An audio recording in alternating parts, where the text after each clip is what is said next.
Do livro Libertação, capítulo 1. Ouvindo elucidações. No vasto salão do educandário que nos reunia, o ministro Flaccus, fixando em nós o olhar saturado de doce magnetismo, convidava-nos a preciosas meditações. Congregamo-nos ali somente algumas dezenas de companheiros, de modo a registrar-lhe as instruções edificantes. E, sem dúvida, a preleção revestia-se de profundo interesse. Podíamos perguntar à vontade dentro do assunto e aguardar todas as informações compatíveis com o novo trabalho que nos cumpria desempenhar. Até então, ouvira comentários alusivos a colônias purgatoriais, perfeitamente organizadas para o trabalho expiatório a que se destinam, arrebanhando milhares de criaturas arraigadas no mal. Entretanto, agora, o instrutor Gúbio, que se mantinha silencioso em nossa companhia, concederam-nos permissão de acompanhá-lo a enorme centro dessa espécie. Interessados na palavra fluente e primorosa do orador, seguíamos o curso das elucidações com justificável expectação de aluno que não deseja perder um tio do ensinamento.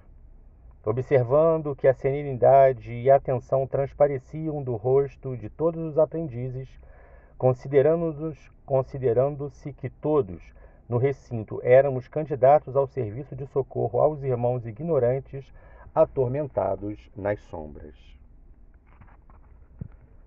Senhorando-nos o espírito, o ministro prosseguia satisfeito. Os superiores que se disponham a trabalhar em benefício dos inferiores em ação persistente e substancial. Não lhes podem utilizar as armas, sob pena de se precipitarem no baixo nível deles. A severidade pertencerá ao que instrui, mas o amor é o companheiro daquele que serve. Sabemos que a educação, na maioria das vezes, parte da periferia para o centro. Contudo, a renovação, traduzindo aperfeiçoamento real, movimenta-se em sentido inverso. Ambos os impulsos, todavia, são alimentados e controlados pelos poderes quase desconhecidos da mente. O espírito humano lida com a força mental tanto quanto maneja a eletricidade, com a diferença, porém, de que se já aprende a gastar a segunda, no transformismo incessante da Terra, mal conhece a existência da primeira, que nos preside a todos os atos da vida. A rigor, portanto, não temos círculos infernais, de acordo com os figurinos da antiga teologia, onde se mostram indefinidamente gênios satânicos de todas as épocas, e sim esferas obscuras, em que se agregam consciências embotadas na ignorância, cristalizadas no ócio reprovável ou confundidas no eclipse temporário da razão. Desesperadas e insubmissas, criam zonas de tormentos reparadores. Semelhantes criaturas, no entanto, não se regeneram à força de palavras. Necessitam de amparo eficiente que lhes modifique o tom vibratório, elevando-lhes o modo de sentir e pensar. Eminentes pensadores do mundo traçam diretrizes à salvação das almas, mas somos de parecer que possuímos suficiente número de roteiros nesse sentido, em todos os setores do conhecimento terrestre. Reclamamos, na atualidade, quem ajude o pensamento do homem na direção do alto. Empreender o tentame, incentivando-se tão somente os valores culturais, seria consagrar a tecnocracia, que procura a simples mecanização da vida, destruindo-lhe as sementes gloriosas de improvisação, de infinito e de eternidade. Grandes políticos e veneráveis condutores nunca se ausentaram do mundo. Passa pela multidão, sacudindo-a ou arregimentando-a. É forçoso reconhecer, porém, que a organização humana por si só não atende às exigências do ser imperecível. Péricles, o estadista que legou seu nome a um século, realiza edificante trabalho educativo junto dos gregos. Entretanto, não lhes atenua a belicosidade e os pruridos de hegemonia, sucumbindo ao assédio de aflitivo desgosto. Alexandre o Conquistador organiza vastíssimo império, estabelecendo uma civilização respeitável. No entanto, não impede que os seus generais prossigam em conflitos sanguinolentos, difundindo o saque e a morte. Augusto o Divino unifica o Império Romano em sólidos alicerces, concretizando avançado programa político em benefício de todos os povos, mas não consegue banir de Roma o desvario pela dominação a qualquer preço. Constantino o Grande, advogado dos cristãos indefesos, oferece novo padrão de vida ao planeta. Contudo, não modifica as disposições detestáveis de quantos guerreavam em nome de Deus. Napoleão, o ditador, impõe novos métodos de progresso material em toda a Terra, mas não se furta ele próprio às garras da tirania, pela simples ganância da posse. Pasteur, o cientista, defende a saúde do corpo humano, devotando-se abnegado ao combate silencioso contra a selva microbiana. Todavia, não pode evitar que seus contemporâneos se destruam reciprocamente em disputas incompreensíveis e cruéis. Permanecemos diante de um mundo civilizado na superfície, que reclama não só a presença daqueles que ensaiam o bem, mas principalmente daqueles que o praticam. Sobre os mananciais da cultura nos vales da terra, é imprescindível que desçam as torrentes da compaixão do céu, através dos montes do amor e da renúncia. Cristo não brilha apenas pelo ensino sublimado, resplandece na demonstração. Em companhia dele, é indispensável mantenhamos a coragem de amparar e salvar, descendo aos recessos do abismo. Não longe de nossa paz relativa, em círculos escuros de desencanto e desesperação, misturam-se milhões de seres, conclamando comiseração. Por que não acender piedosa luz dentro da noite em que se mergulham desorientados? Por que não semear esperança entre corações que abdicaram da fé em si mesmos? À frente, pois, de imensas coletividades em dolorosa petição de reajustamento, faz-se inadiável o auxílio restaurador. Somos entidade ainda infinitamente humildes e imperfeita para nos candidatarmos de pronto à condição dos anjos. Comparada à grandeza inabordável para nós de milhões de sóis que obedecem a leis soberanas e divinas em pleno universo, a nossa Terra, com todas as esferas de substância ultrafísica que a circundam, pode ser considerada qual laranja minúscula perante o Himalaia, e nós outros, confrontados com a excelsitude dos espíritos superiores que dominam na sabedoria e na santidade, não passamos por enquanto de bactérias, controladas pelo impulso da fome e pelo magnetismo do amor. Entretanto, guindados a singelas culminâncias da inteligência, somos micróbios que sonham com o crescimento próprio para a eternidade. Enquanto o homem, nosso irmão, desintegra assombrado as formações atômicas, nós outros, distanciados do corpo denso, estudamos essa mesma energia através de aspectos que a ciência terrestre, por agora, mal conseguiria imaginar. Caminheiros, porém, que somos do progresso infinito, principiamos apenas, ele e nós, a sondar a força mental que nos condiciona às manifestações nos mais variados planos da natureza. Encarcerados ainda na lei de retorno, temos efetuado multisseculares recapitulações por milênios consecutivos. Expressando-nos coletivamente, sabemos hoje que o espírito humano lida com a razão há precisamente 40.000 anos. Todavia, com o mesmo furioso ímpeto com que o homem neandertal aniquilava o companheiro a golpes de sílex, o homem da atualidade, classificada de gloriosa era das grandes potências, extermina o próprio irmão a tiros de fuzil. Os investigadores do raciocínio, ligeiramente tisnados de princípios religiosos, identificam tão somente essa anomalia sinistra, a renitência da imperfeição e da fragilidade da carne, como se a carne fosse permanentemente individuação diabólica, e esquecidos de que a matéria mais densa não é senão o conjunto das vidas inferiores incontáveis em processo de aprimoramento, crescimento e libertação. Nos campos da crosta planetária, queda-se a inteligência, qual se for anestesiada por perigosos narcóticos da ilusão. No entanto, auxiliá-la-emos a sentir e reconhecer que o espírito permanece vibrando em todos os ângulos da existência.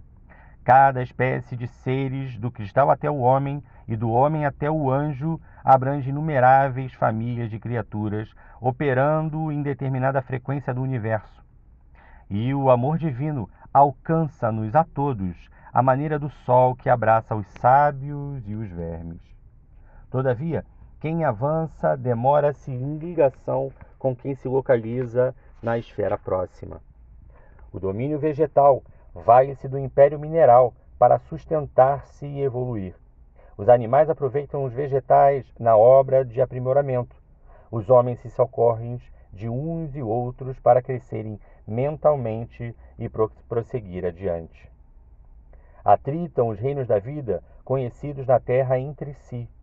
Torturam-se e entredevoram-se através de rudes experiências, a fim de que os valores espirituais se desenvolvam e resplandeçam, refletindo a divina luz. Nesse ponto, o esclarecido ministro fez longa pausa, fitou-nos bondoso e continuou. Mas além do principado humano, para lá das fronteiras sensoriais que guardam ciosamente a alma encarnada, amparando-a com limitada visão e benéfico esquecimento, começa vasto império espiritual, vizinho dos homens. Aí se agitam milhões de espíritos imperfeitos que partilham com as criaturas terrenas as condições de habitabilidade da crosta do mundo. Seres humanos situados noutra faixa vibratória apoiam-se na mente encarnada, através de falanges incontáveis, tão semiconscientes na responsabilidade e tão incompletas na virtude quanto os próprios homens. A matéria, congregando milhões de vidas embrionárias, é também a condensação da energia, atendendo aos imperativos do eu que lhe preside a destinação. Do hidrogênio às mais complexas unidades atômicas, é o poder do espírito eterno, a alavanca diretora de prótons, nêutrons e elétrons, na estrada infinita da vida. Demora-se a inteligência corporificada no círculo humano em transitória região, adaptada às suas exigências de progresso e aperfeiçoamento, dentro do qual o protoplasma lhe faculta instrumentos de trabalho, crescimento e expansão. Entretanto, nesse mesmo espaço alonga-se a matéria noutros estados, e nesses outros estados a mente desencarnada, em viagem para o conhecimento e para a virtude, radica-se na esfera física, buscando dominá-la e absorvê-la, estabelecendo gigantesca luta de pensamento que ao homem comum não é dado calcular. Frustrados em suas aspirações de vaidoso domínio no domicílio celestial, homens e mulheres de todos os climas e de todas as civilizações, depois da morte, esbarram nessa região em que se prolongam as atividades terrenas e elegem o instinto de soberania sobre a terra por única felicidade digna do impulso de conquistar. Rebelados filhos da providência, tentam desacreditar a grandeza divina, estimulando o poder autocrático da inteligência insubmissa e orgulhosa, e buscam preservar os círculos terrestres para a dilatação indefinida do ódio e da revolta, da vaidade e da criminalidade, como se o planeta, em sua expressão inferior, lhes fosse paraíso único, ainda não integralmente submetido a seus caprichos, em vista da permanente discórdia reinante entre eles mesmos. É que, confinado ao berço escabroso da ignorância, em que o medo e a maldade, com inquietudes e perseguições recíprocas, lhes consomem as forças, eles inutilizam o tempo, não se apercebem da situação dolorosa em que se acham. Fora do amor verdadeiro, toda a união é temporária e a guerra será sempre o estado natural daqueles que perseveram na posição de indisciplina. Um reino espiritual dividido e atormentado cerca a experiência humana em todas as direções, intentando dilatar o domínio permanente da tirania e da força. Sabemos que o Sol opera por meio de radiações, nutrindo maternalmente a vida a milhões de quilômetros. Sem nos referirmos às condições da matéria em que nos movimentamos, lembremos-nos de que em nosso sistema as existências mais rudimentares, desde os cumes iluminados aos recôncavos das trevas, estão sujeitas à sua influenciação. Como acontece aos corpos gigantescos do cosmos, também nós outros, espiritualmente, caminhamos para o zênite evolutivo, experimentando as radiações uns dos outros. Nesse processo multiforme de intercâmbio, atração, imantação e repulsão, aperfeiçoam-se mundos e almas na comunidade universal. Dentro de semelhante realidade, toda a nossa atividade terrestre se desdobra num campo de influências que nem mesmo nós, os aprendizes humanos em círculos mais altos, poderíamos por enquanto determinar. Incapacitados de prosseguir além do túmulo, a caminho do céu que não souberam conquistar, os filhos do desespero organizam-se em vastas colônias de ódio e miséria moral, disputando entre si a dominação da terra. Conservam igualmente, quanto ocorre a nós mesmos, largos e valiosos patrimônios intelectuais, e anjos decaídos da ciência buscam, acima de tudo, a perversão dos processos divinos que orientam a evolução planetária. Mentes cristalizadas na rebeldia tentam solapar em vão a sabedoria eterna, criando quistos de vida inferior na organização terrestre, entrincheiradas nas paixões escuras que lhes vergastam as consciências. Conhecem inumeráveis recursos de perturbar e ferir, obscurecer e aniquilar, escravizam o serviço benéfico da reencarnação em grandes setores expiatórios e dispõem de agentes da discórdia contra todas as manifestações dos sublimes propósitos que o Senhor nos traçou às ações. Os homens terrenos, que, semi-libertos do corpo, lhes conseguiram identificar de algum modo a existência, recuaram tímidos e espavoridos, espalhando entre os contemporâneos as noções de um inferno punitivo e infindável, encravado em tenebrosas regiões além da morte. A mente infantil da terra, embalada pela ternura paternal da providência, através da teologia comum, nunca pôde apreender mais intensivamente a realidade espiritual que nos governa os destinos. Raros compreendem a morte, simples modificação de envoltório, e escasso número de pessoas, ainda mesmo em se tratando dos religiosos mais avançados, guardaram a prudência de viver no vaso físico, de conformidade com os princípios superiores que esposaram. Somos defrontados agora pela necessidade da proclamação de verdades velhas para os velhos ouvidos e novas para os ouvidos novos da inteligência juvenil situada no mundo.